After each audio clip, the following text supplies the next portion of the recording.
এক গ্রামে এক বুড়ি ছিল, তার ছিল একটি হরিণ। সে হরিণটিকে নিয়ে বসবাস করত। হঠাৎ একদিন একটি বাঘ জঙ্গল থেকে দৌড়িয়ে বুড়ির কাছে আসলো। বুড়ি তো দেখে ভয়ে কাতুকুতু হয়ে গেল। সে খুব ভয় পাচ্ছিল। তখন বাঘটি বলতে লাগলো, এই বুড়ি, তুই চিন্তা করছিস কেন?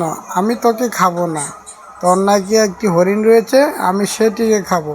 আমি আগামীকাল আসবো। এই বলে বাঘটি আবার জঙ্গলের দিকে চড়তে লাগলো। কিন্তু বুড়িটি চিন্তায় পড়ে গেল, কি করবে।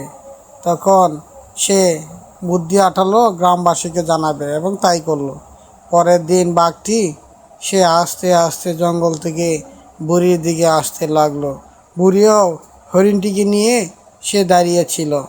তারপর গ্রামবাসী জঙ্গলে লুকিয়েছিল, এবং বাঘটি আসার পরে তারা পিছন দিক থেকে তাড়া করলো বাঘটিকে, এবং বাঘটি তখন ভয়ে দৌড়ে জঙ্গলে আবার পালিয়ে গেল।